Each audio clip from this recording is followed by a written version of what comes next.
All right, so welcome everyone. My name is Will Moss. I'm the CEO of HBCU Connect, and today, or in this session, we have the team from WK Kellogg, Sherry Brice, Danielle Nettles, Nicole Perry. I'll allow them to introduce themselves, but I wanted to hand it off to the WK Kellogg team to start this session. So thanks for joining us. Great. Thank you, Will. Good afternoon, good morning, wherever you are. My name is Danielle Nettles. I'm head of talent learning and EDI here at WK Kellogg Co. We are unbelievably honored to have the opportunity to talk with you today and share a little bit around how special we believe WK Kellogg truly is. That's in large part thanks to our employees and the role our foods play in people's lives every day. Now, in our time together, we'll walk through a bit about our company and a business, but then we want to spend a majority of the time with our esteemed Chief Supply Chain Officer, Sherry Brice, and she'll provide some strategies for you to take your piece of the pie in corporate America. We'll also let you know how to keep connected with us and the types of roles we have available today.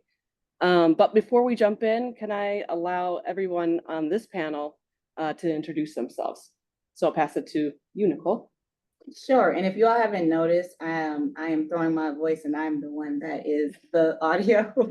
So I'll be lit up this whole time. I'm not going to be obviously talking the whole time. So if you were wondering, I'm sure y'all figured that out. We're all in the same room. So my name is Nicole Perry. I head up our ethics and compliance function. My official job title is corporate counsel. My background is labor and employment immigration, law and compliance, but now I am in the ethics and compliance role and sharing ED and I with Danielle. We are Wonder Twins, so to speak, if you know that reference, that maybe dated me. So I've been with Kellogg and WK. We had a spin last year, but overall, I still count all the years together, 13 years. And I'm very happy to be here today. Well, good afternoon, good morning, wherever you may be. My name is Sherry Brice. I am the Chief Supply Chain Officer for WK Kellogg Co. I am so happy to be here, and I'm very honored to have the privilege of talking to you guys today. I have 26 years of experience between WK Kellogg Co. And Kellogg now, because as Nicole mentioned, we did a spin last year. I have 26 years across all parts of supply chain. So I've done probably every role that you could think of in supply chain, including working in the operations.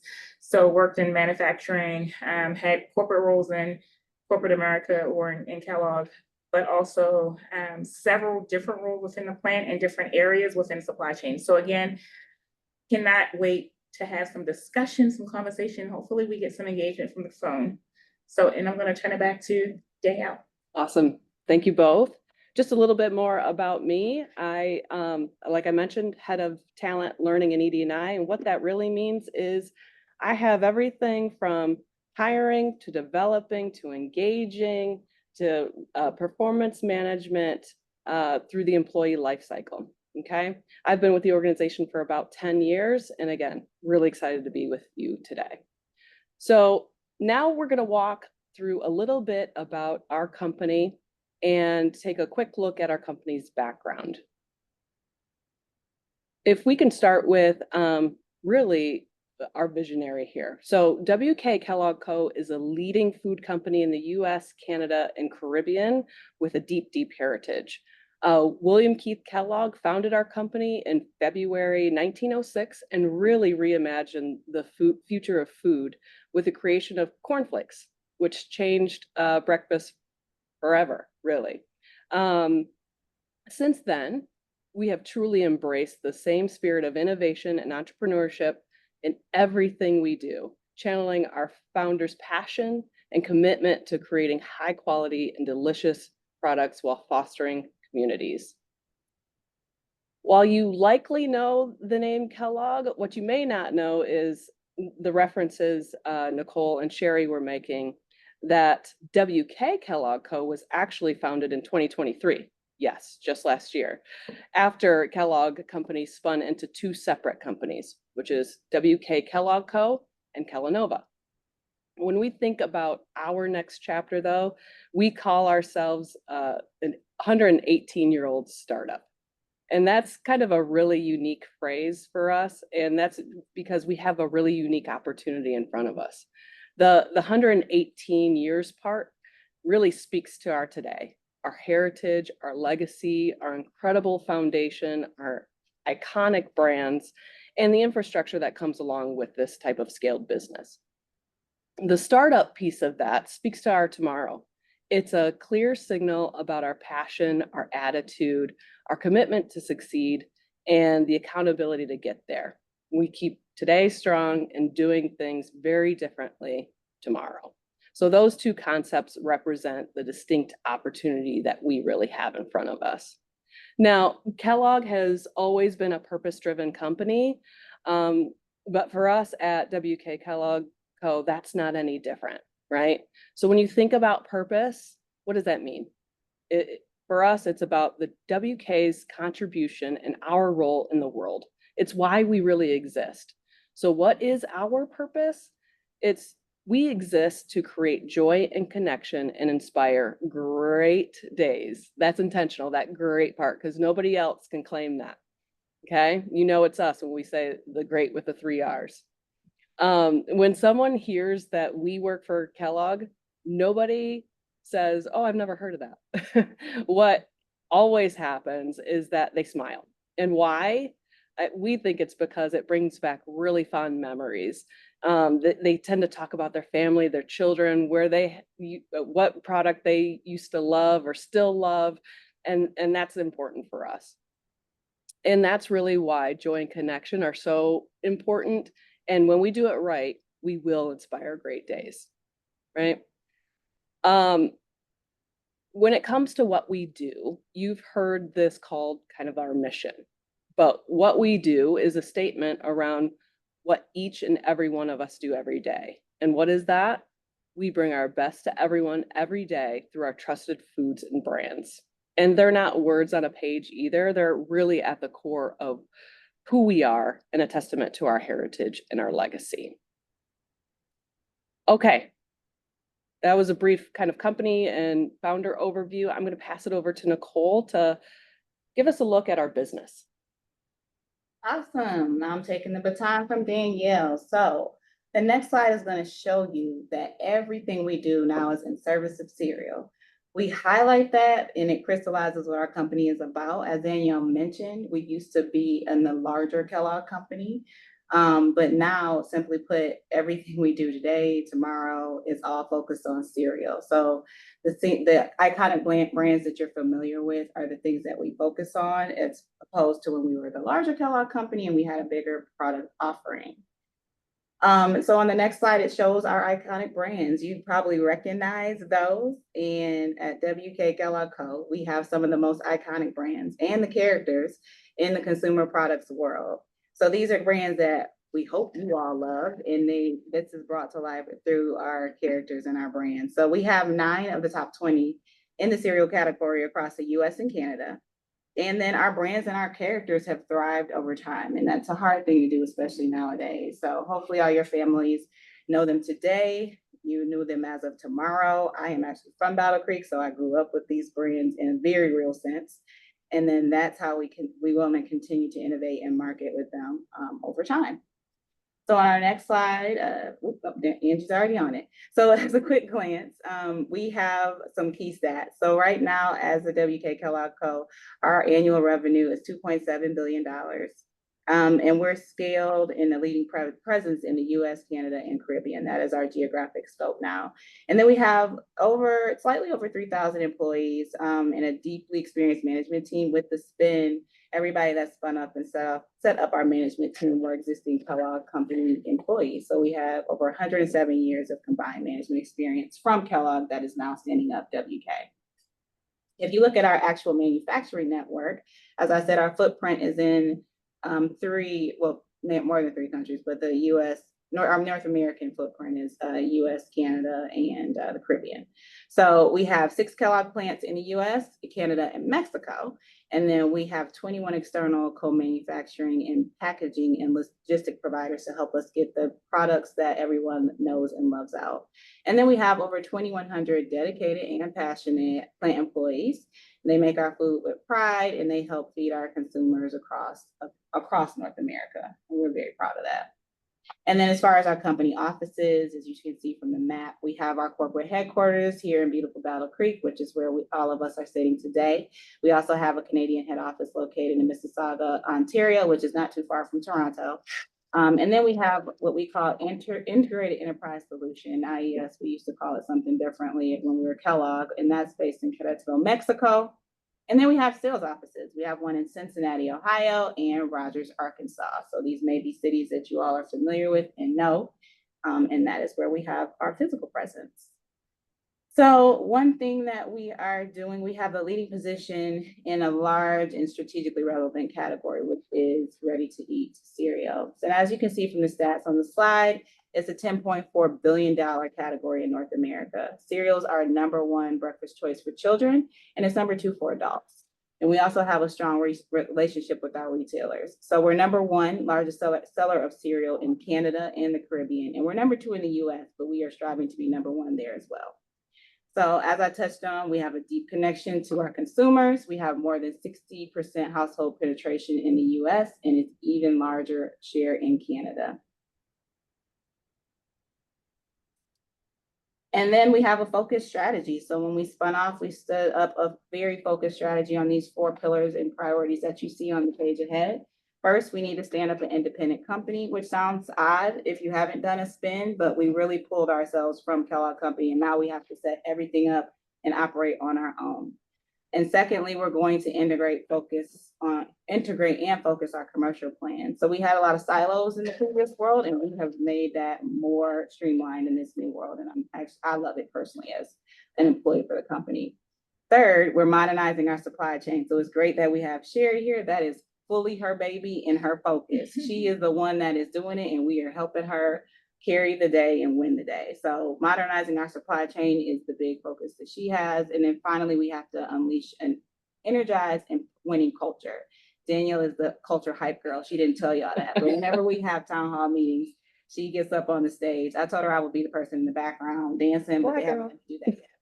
But she is the culture hype girl. So executing on those priorities will result in our outside margin growth, which will help us have a stable top line, significant cash flow improvement, and then allow us to deliver strong returns and capital to share owners. And as I always say, we need to be profitable as a company so I can continue to get my check as well. So I'm all about that. I like to travel and buy shoes. So Yes, she does like to buy shoes. She has great taste too. Yeah, I'm wearing heels today, so I didn't bring the shoe game today, but usually I would show y'all. So our next piece is talking about our purpose-driven culture, our beliefs and behaviors. And this is the last of our strategic priority, but we like to pull that out. Culture is something that we truly focus intentionally on. It's guided by our core beliefs and behavior. And you'll see those on the left side of the screen. But those have been created with input from every part of our organization. As we were doing spin, we did dedicated sessions on setting up our culture. We looked at every function, every geographic location, every plant. There was no one who did not input to our culture. And now we're bringing it to light, and it's supported by our people. Everybody feels bought in, and I think it's our greatest asset as a company. And with that, we're inspiring and empowering people to have a bold, entrepreneurial, and connected employee base that's hungry and ready to win. And we are empowered to win, and we're excited to get after it. So the next thing that has come from that is our strategic framework. That is, as you see, Tony, in our brands that are represented by Tony, who was our most famous one. We like to say if we focus on and execute what's in Tony's head, we deliver outsized opportunities. So that covers our purpose, what we do, our priorities, and our beliefs and behaviors that we've gone over. And then our last piece that I'm going to cover off is our Feeding Happiness platform. Again, this is what makes it important for us. So these are the things that we want to do for our community. As corporate citizens, we do take that seriously. So underpinning that strategic framework and foundation of driving growth for our business and our sustainable business strategy is Feeding Happiness. So it was guided by the vision of our founder, W.K. Kellogg, and our company believes doing good is good for business. So this strategy builds on his passion to unlock the power of our foods, create joy and connection, and to inspire great days. And those things are the 3 focus areas are making eating well, We feed happiness by facilitating access to nutritious food for all. So through our innovations, responsible sourcing, feeding programs, and on-pack education, we're helping to put foods with the key nutrients and ingredients within reach for families, kids, and communities. Our middle pillar is help kids be their best. We feed happiness by creating opportunities for kids to thrive. So through youth sports with Mission Tiger, play, and learning-based activities, we're sparking happiness and confidence for kids with real everyday moments. So it's very tangible. And then overall, we're trying to better our communities. We feed happiness by investing and engaging in the communities where we live and work. And again, I am a Battle Creek girl, so I love to see that we continue to invest in my community as I continue to stay here and invest in it as well.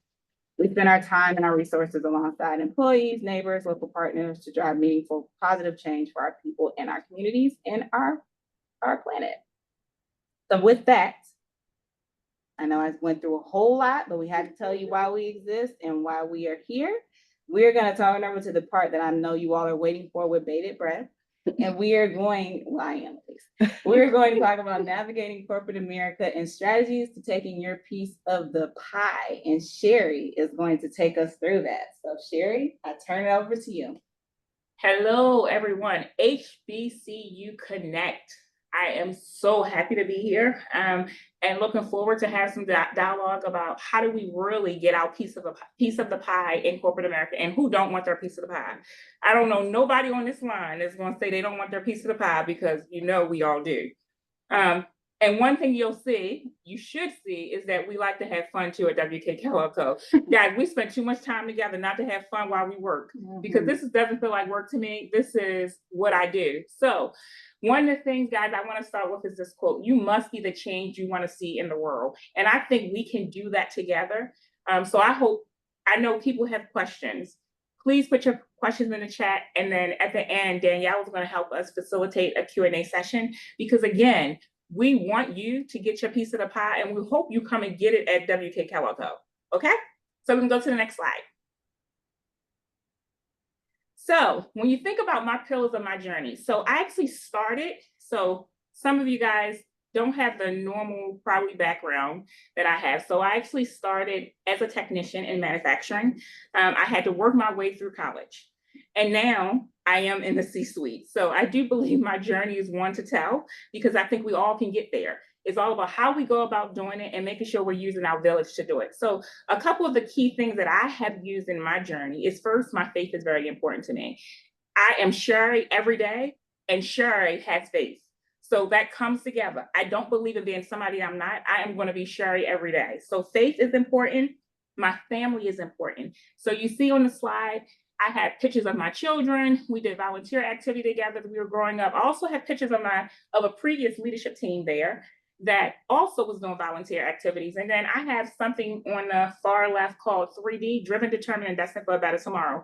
That is something I do. I do a lot of mentoring with young girls, because I believe you got to lift as you climb.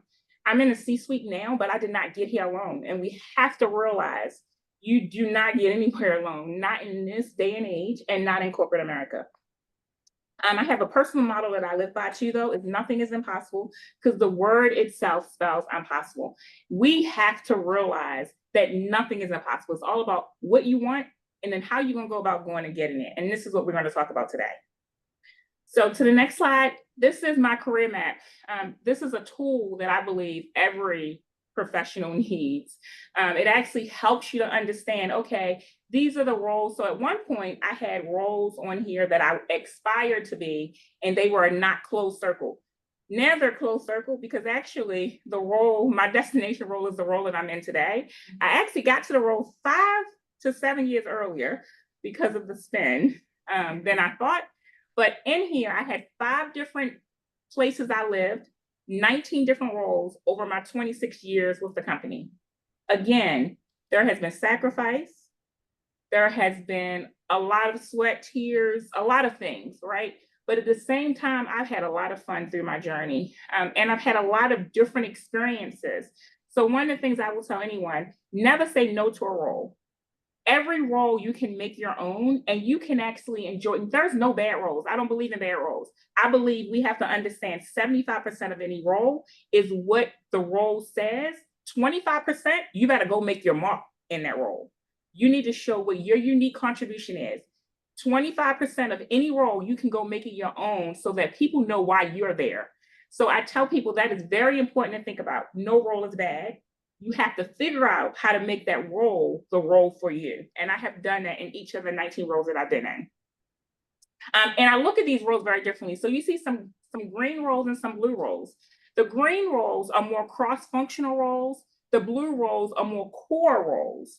So, and I do think you need a mix of both as you're going through your career. But you got to look at where am I today? And then where do I need to be or where I want to be at the end? And then make sure you enlist your village to help you get there.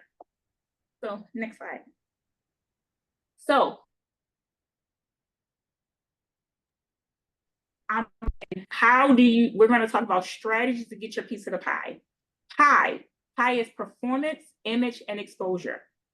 The P is non-negotiable. If you don't have the P, you don't have a right to be there. Let's be very clear. Yeah, sometimes, this is where self-awareness comes into play. As young professionals, it's important to have self-awareness.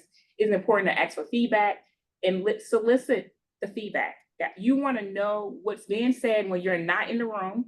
It is important to know what's being said when you're not in the room. But the P is all about full utilization of those skills and abilities that you're getting right now. People that may have went to college, you might have internships, et cetera. You're developing skills and abilities. Those contributions and results, you have to do something to make sure you're getting results. Because if you're not getting results, people don't want you on the team. That's like the entry, that's your price of entry. Then you say, okay, I have the P there. Then you have to look at your image. What is the brand you have? What are people saying about you? Reputation, the credibility, your savvy, your style. How do people see you? Are you the Mercedes or are you the Yugo? Which one you want to be? Not the Yugo. Yes, I am the Yugo. Okay. And then exposure is also important. So when I talk about that village, you need to make sure you have that sponsorship, that mentorship. Do you have a good network? Are you getting those crucible roles? Understand what are those exposure opportunities and make sure you're making the best of those exposure opportunities. But first, that P got to be there. And that it is really easy to create image. It is hard to change it. So make sure when you're thinking about what brand you want to be, that every day you're actually showing up like that brand you want to be. It cannot be inconsistent because that is what people are looking for. If you're inconsistent, you're going to get another reputation. So again, P.I.E. If you want your piece of the pie, you need to pie every day.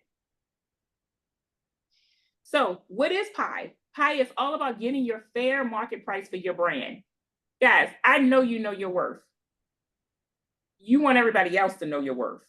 Adjust your go-to-market strategy by doing real work and claiming it. Work you must own. You must own what you do. If you're not doing good work, you need to own that too and course correct. But it's doing real work and claiming it. Doing real work and claiming it. So P.I.E is not, next slide, shameless marketing. It is not being somebody you're not. It's not being what you're not. It's not doing a lot of extra work. And it's not just about promotion. If you're doing it just for promotion, you're not in it for the long haul. Those 19 roles I did, and I was telling somebody the other day because I was doing a panel. So I've had 19 roles in 26 years. So if you just do the math, some roles I didn't even do for a year. Because guess what? Your brand will take you places that sometimes just work alone will not take you. But when people look at me and when people see me, I want them to see that I'm a people person. I'm a developer. I do care. So I care about my people because guess what? People make the world go round. And if you don't show that in your everyday going, you will not get anywhere because you can't, again, get there alone. So you have to lift if you climb. So it is not about just promotion. You got to make sure you're intentional about the roles that you take, depending on where you want to go. Intentionality is very important when you're P.I.E. You have to P.I.E intentionally. So building P, candor is key. So you got to learn reality. Your reality and what's real may not be the same. So let's get the really reals about what people see in your performance. The rating grid, know how people are rating you. Get calibrated. Understand where the bar is. What needs to be true for you to achieve X. So what do you want to be? So if you want to be like in our situation, we have numbers. So like for instance, top performer is rated a 5 at the end of the year. Okay, if you want to be a 5 rated performer, you need to have those real conversations. You need to be asking the questions. You need to be going and soliciting feedback. Don't wait till the end and then want to know why you might not have been rated a 5 and you thought you should have been. You need to get that and solicit that information as you go along. Performance reviews are key, but it's not just about for performance reviews. I solicit feedback all year long. And guess what? Don't expect your manager just to come and give it to you. Go ask for it. Again, this is how you be intentional about your development and where you want to be. But performance reviews are important. It's quarterly, usually reviews. It's real-time feedback.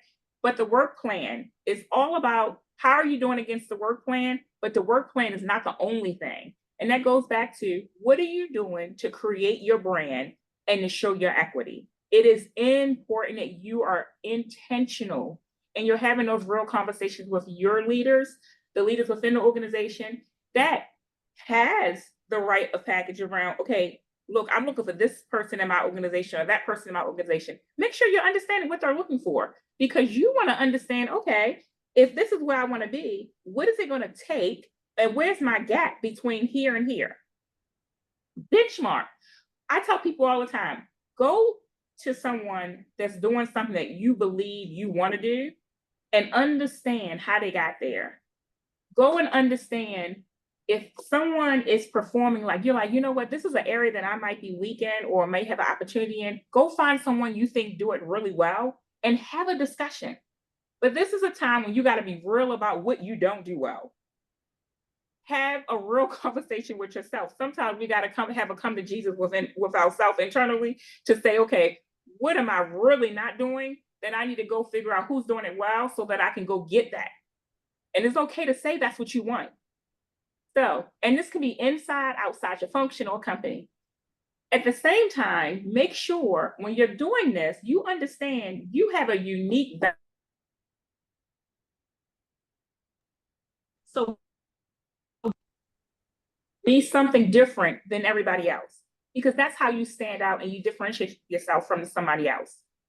Learn and use your strength and passion, because if you do that, you will never feel like you're working another day of your life. And I really do mean that, because guys, my job is very challenging. At the same time, I have fun at work. I love what I do. And it doesn't feel like work. I don't wake up in the morning saying, I don't want to go to this place. If you do that, you're in it for the wrong reason. You got to figure out what is your passion and what is your strength so that you can leverage those. Because if you're leveraging those strengths and passion, you can go further than if you're just doing something. Leverage the strength and the passion. It will take you further than just doing what you went to school for, what you may be going to school for now. Get an understanding for what you like to do and your strength and passion, because that is how you unlock something that you may not even think is down on the inside of you. So what has changed in corporate America? If you think about the old paradigm, working hard is enough. You know, you might have been told growing up, just go work hard. No, you got to work hard and smart. Working hard is not enough. And I'm going to tell you that from at the C-suite. I got a lot of people that work hard. Working hard is not something that I would go say, you know what, Nicole, just work harder. No, we're going to have some real conversations about how do we work smarter? How do we eliminate losses so that we do it differently? My manager job is to market me. No. You own your career and your equity. Go show why you belong here and why you belong there. But yes, your manager can help you, but they don't own it. You do.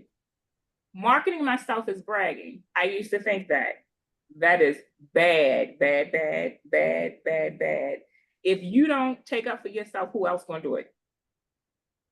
So others must know your equity and you must help them understand your worth and your equity. But you gotta be you and you gotta be your unique self in order for that to occur. You can't be someone else.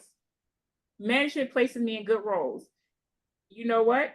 sometimes management can place you in good roles, but OJP and your reputation will place you in better roles. So I'm going to tell you, so like I've been at the company for 26 years, and I will say my last 10 roles, probably 10-ish, I was asked to go do a role. When you get that, it shows you your reputation, what you're known for. It will help you, yes, get those roles. But I'm not going to say they were good roles. I'm going to say I made them good roles. You have to look at the role and say, how do I intentionally get what I need out of the role while also ensuring the company is getting what they need out of the role? Sherry, what's OJP? Oh, so that is on the job performance. Just want to make sure. Sorry, on the job performance. Promotions equals time. No, do not think promotions is time bound. So I'm going to tell y'all a story. It is all about career compression. Now I'm going to tell you now, my story doesn't look like everybody else's now again. So I'm going to tell you. So my last 5 promotions happened probably within 5 years. That is not normal at all. Let me be very clear. But then I had a time and frame where I didn't get promoted for 6 years.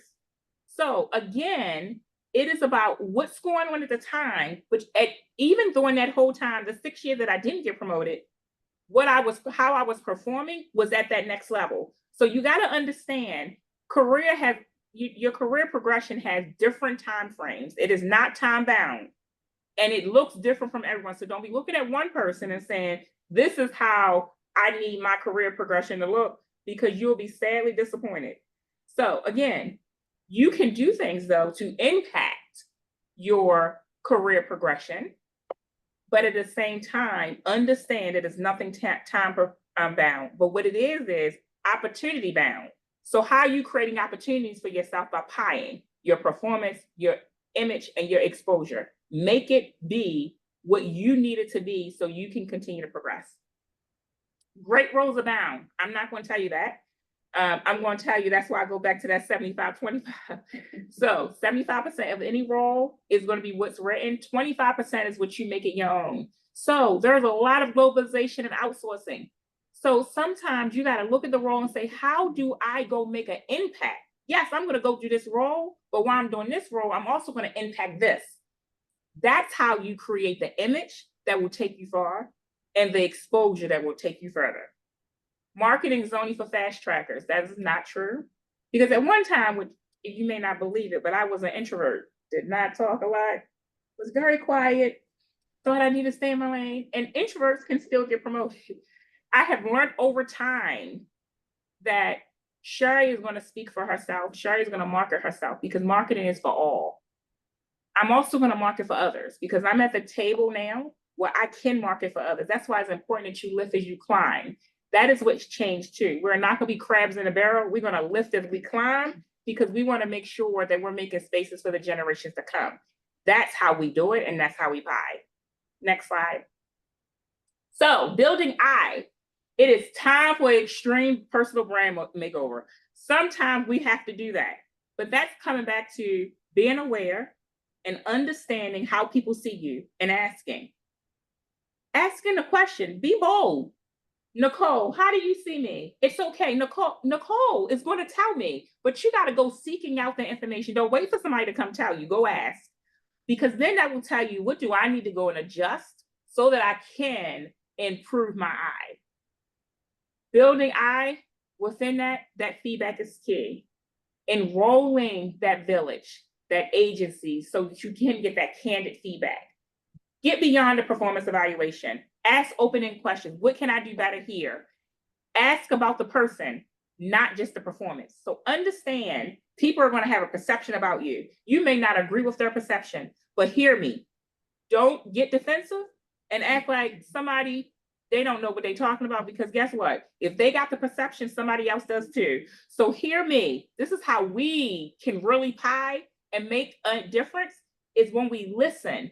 Yes, all feedback you may not action, but the key is how you get the feedback, and then how you receive it, and then what you do from there. First impressions is not what's said always, right? That's not always important. First impressions is all about how people see you.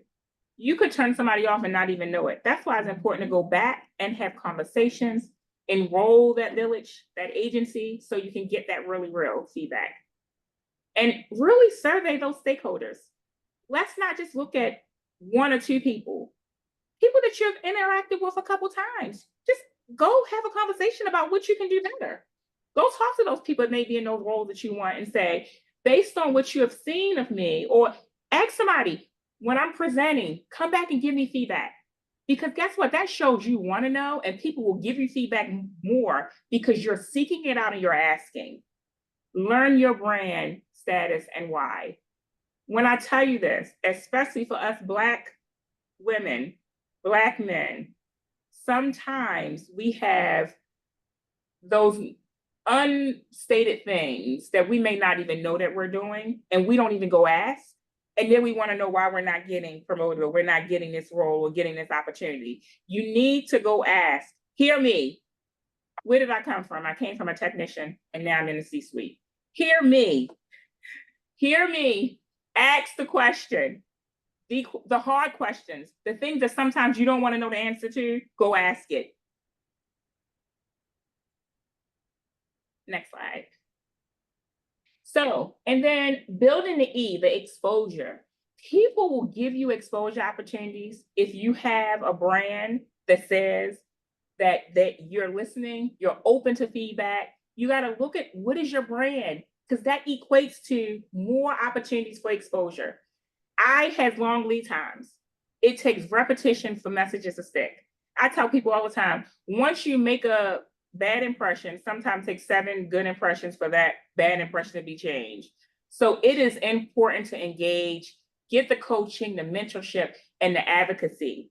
Enroll people in where you want to go. Remember, you cannot get there alone. You cannot do it alone. So the P.I.E equation, first you need P, skills, training, results. Then you need I, which is all about that personal equity. When you put it together and you get your E, which is that mentorship, that sponsorship, that advocacy and coaching, that equals success. So when I tell you this is the equation I have used my whole career, it is the equation to win. If you want something different, you need to P.I.E, and you need to P.I.E often, and you need to P.I.E early. P.I.E equates to success. So let's go get our P.I.E HBC Connect. So with that, I have 10 top nuggets in corporate America that I will tell you that also I have used. One is learn to adjust quickly. Change will come, be ready. If you stay ready, you don't have to get ready. I tell people this all the time. If you stay ready, you don't have to get ready. So stay ready. The how is just as important as the what you deliver. Do you know your brand? So how you get work done creates your brand. Be courageous. Speak. You have a purpose at the table. If you're at a table, use your voice. And it doesn't matter what level you're at. You're at the table for a reason. Use your voice. Build relationships. Don't operate on an island. That's a lot of times how we get brands. Then we be taught, people call us uncollaborative. We're not a team player. Guys, if you're on an island, there is a problem with you. Hear me.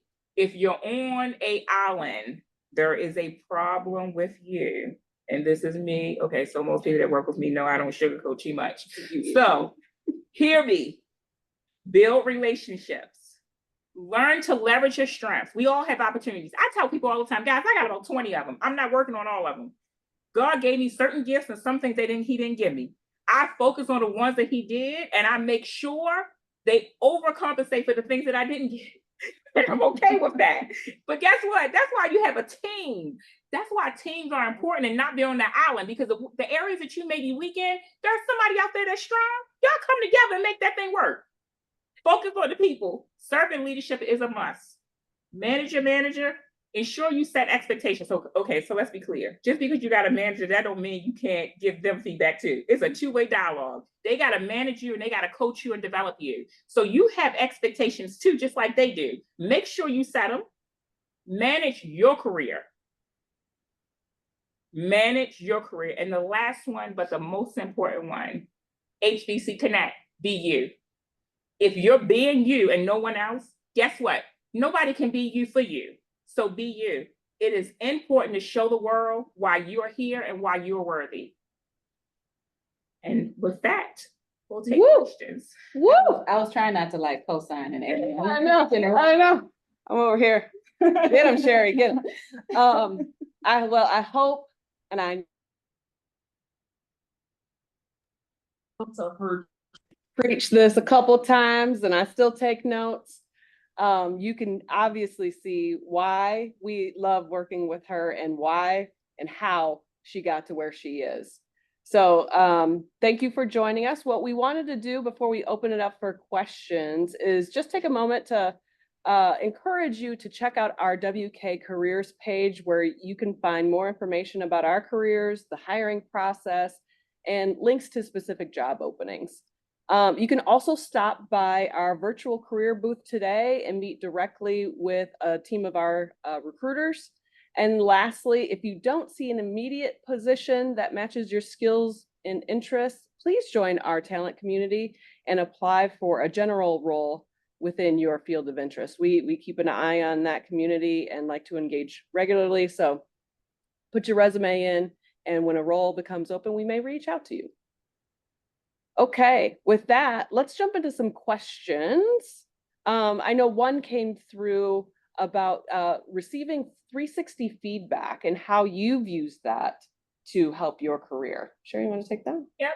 So 360 feedback, it is important to get feedback all the way around. Don't just focus on maybe the people that you directly work with. Also look at people that may be customers of yours and make sure you're getting broad feedback. Because if you're getting the broad feedback, you can understand maybe you're showing up differently in different situations, and you need to address that. Because one of the things that's really important is that you take that and really do a self-assessment of yourself to say, okay, what do I need to go and adjust? Because guys, there's a lot of times we need to adjust things that we just may not be looking at it from the same view as someone else that may be seeing you in an environment that you may be very different than you are in certain other environments. So it's important to get well-balanced feedback, not just in your silo, but across the organization or across the function. And how I've used it, so I actually do something called Strength Finders, and I do it every time I change a role, because it also helps me to see, based on the role that I'm going into, is there something that I need to adjust, or which strengths may be more prevalent in one area than another? Because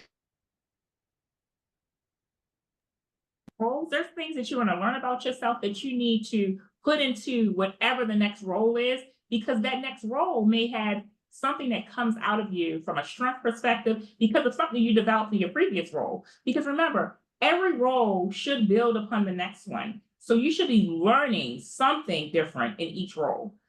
That's why it's important, as I say, no role is a bad role, because you may feel like you're not ready. But guys, if somebody sees something in you, or you see a role that, you know what, I may only have these 3 or 4 things and I'm missing these other 2, guys, apply for it anyway. And then go in the role knowing that you're going to have to learn differently and learn something, because that's how you be intentional about building upon. So I take a lot of my feedback, and I have taken the feedback and actually used it in every role, because again, every role has built upon the next one. That's great. Great advice. What about feedback you've gotten from your direct reports as you've been in leadership roles? I just got some of that. Ooh. And even that, so I'm one that believes feedback is a gift. Mhm. I don't care where it comes from. I'm going to listen. I'm going to take a self-assessment of myself, because I feel like if I do that, I can be even more effective. Because clearly, if somebody thought enough of me to give me the feedback, I need to think enough of myself to assess the feedback and say, what do I need to do different? So I think even my leaders have actually, people that have worked for me, has actually made me become a better leader. Even when I was new, I tell people all the time, I used to be a bad leader. I used to really have opportunities that probably wasn't the most effective. But because someone cared about me enough to have the conversation and to give me the feedback, I'm where I'm today. I am where I am today because of that feedback, because I actually did something with it. Love it. Great advice. Another question, I can take this one. So it says, how's the job market looking right now for WK Kellogg Co? And when do you expect to halt the hiring process for the fiscal year? Plans are right now, we plan to keep the hiring process open, right? So we're kind of always on recruiting. We're always looking for great talent. So again, if you want to join our talent community, please feel free to submit your resume. And then in terms of how the job market internally is looking, we have a really great problem. Our retention rate is very high. We have very low turnover right now. And I think it speaks to our culture, the leadership we have here. You can see an example of it today. And so we don't have a lot of churn happening right now. Again, a really great problem to have. But that's not to say we don't have openings, and things change all the time. So check out our website for all the jobs we have available. And again, we really encourage you to join our talent community for when those positions do become open. Okay, next question. Any advice on how to manage up and set expectations with your manager? Yep. So sometimes, okay, guys, so one thing I will tell you is don't give your boss feedback in front of everyone else. Ooh. Develop a relationship. So I will tell you, I have a great relationship with my boss. So I report to the CEO, of course, and I have a great relationship with him. And the way I do that is, first of all, we had to get to know each other. Sometimes we, back in the day, we were told, keep personal things personal, work things work. Guys, you got to bring your whole self to work. Things happen personally that is going to affect you at work. So if people don't know who you are, then if you have a bad day, people will take it very differently. So if you take the time to build the relationship, you can tell your boss anything. It's all about the how you do it, though, right? So take the time to build a relationship with the people as you're managing up, and then say, okay, this is how I want the relationship to be.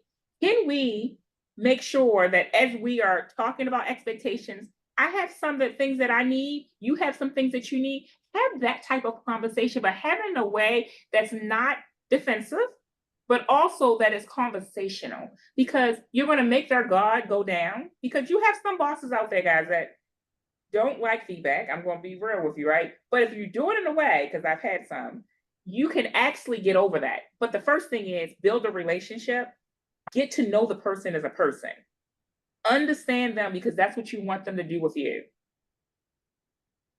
Great advice. Next question came in, says, do you all offer remote positions? We do in some cases. The best way to kind of look is because they're kind of case by case. You can imagine in, like, say, a sales position or in our sales function, we may have more remote positions than our headquarters-based positions. So depending on your field of interest, check out the job posting. We'll indicate whether it's remote or not, and then we can go from there. Next question that came in, do you have a rotational program in supply chain? So we're actually looking at doing a rotational program. We actually did it before we spent, and we're trying to stand it back up now. And the rotational program is a program where you actually would do a role in several different functions within supply chain until you get to the actual function you'll be in. So we are looking at doing that again. And we're hoping to stand it up in 25. Okay. Looks like we have a question and a couple hands up. Can I go, is it Latisse? Yes, it is. Thank you. My question is for Sherry. I know that you've been with the business for a very long time. Is there a point in your career that you had to utilize the associate resource groups to navigate your career, or just to make sure that you weren't drowning in any of your roles? Amazing presentation as well, everyone. Thank you so much. Thank you. So when you said the associate resource group, you mean EAP? Employee, what is the EAP? Oh, or BRGs. Are you talking about the BRGs? Oh, yeah, there you go, the employee BRGs. resource? Yeah, I Yeah, know so they're called something different everywhere, Yeah. sorry. So I do. So I actually, right now, I'm the executive sponsor for our Black Plus employee resource group, but I used to be just a member of our employee resource group too, but I use them all the time. And I use them also for them to give me feedback, even in my role. Because again, guys, just because you're at the top does not mean you have arrived. That means you're in the role and I think I do an okay job, but I still want to make sure I hear people. That is one of the most important things in leadership, especially when you get to this role, is that you hear. So I use them a lot to ensure that I'm hearing like what's going on in the organization that I need to help address.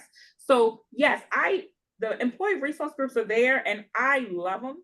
I spent a lot of time with them because again, lift as you climb, but I also believe I want to create the next me. So how do I do that to make sure we have the right pipeline is by investing. So, but I do use them to get feedback. I use them for things that may be going in the organization. The employee resource group also use them to use the team to actually help with capability building stuff, developmental stuff. So yes, I use them regularly. Thank you so much. Fantastic. I see another question from Nylan. Indeed. Can everybody hear me? Yes. We can. Perfect. I first want to say thank you so much for all of these resources and all of these gems. I've taken copious amounts of notes and I'm going to be using that in my career. And a little bit about me, Nylan Sidafal, graduate from North Carolina, A&T State University, Aggie Pride, with my bachelor's and master's in computer science. And I just wanted to ask real quick for everybody on the team, what were some of the tactics that you used to develop your personal cabinet of advisors / sponsors? Bonus points for early career / remote roles as well. How would you go about navigating that? Y'all want to go first? I love how he's giving out bonus points. Yeah. That's a good way of positioning it. Oh, so building a cabinet, I was terrible at it in the beginning of my career. I am not of the traditional track, I guess, because I am an attorney, so I'm going through the legal and compliance function for that. And I did all the things that Sherry said not to do in the beginning. I am also an introvert, so I was head down, work hard, and they'll see it, and they weren't seeing it. So I did have to work and start leveraging managers, having those real conversations with my manager, starting to solicit feedback from people. And as I had those conversations with my manager, that turned them into those sponsors, those advocates. It helps to have them. But then also in working with other people in the business, I built those relationships, and through the feedback request and letting them see the work I do, that built that sponsorship as well. So it really was more organic from my standpoint. Very early in career, like I said, terrible at it, but then I learned to be more vocal, learned to be better about owning and getting, not about saying this is me, but being careful not to have my work all get given away and attributed to others. That is finding the way to do that didn't feel like I was just trying to self-aggrandize was big for me. So I don't have like a way besides saying organic, because for me, just talking to people, having them get to know me was the way that I was able to pull them onto my board. I did have one mentor that was assigned by one of my managers, and it was a test period of, hey, let's see if this works. And now she's still my mentor, and that's great. And the thing about that, try to get mentors that don't look like you too, because I help her more as much as she helps me. She's a wife, she's awesome, she's sweet. And then, so that's also something to keep in mind. Don't just always look for mentors that are fitting a certain mold, because there's value that you give in that relationship. Love that. Sorry. The one thing I would build on that is what's worked for me is always giving back to those mentors or sponsors. So I make a promise to myself that I can't walk to somebody and ask them for something without giving them something in return. So, hey, I could really use some advice. And I end those conversations with, how can I help you? What are you struggling with? Right? Even if they are 2 levels above me, I can still offer my help in a way. And you know what that does? It showcases what I'm really good at. And it helps them solve a problem. Right? So now they walk away with a real example of how I work and feeling like I've given them something. I've helped them in a way, right? Guess what they're going to remember? That I helped them. Will has a question because I think he has to go. Oh, okay. Oh, is he? I'm sorry. I just realized we can't start the next session until this one stops. Oh, Okay. we will wrap up. All right. So can I just say one nugget to what they just said? One thing also, guys, enlist those people that may have a negative impression about you ask them to help you change, because then they'll feel accountable for you. Ooh, So that's a key nugget. I used it a lot. If people think that you're like one of those people that may be those naysayers about you, go solicit them for their help.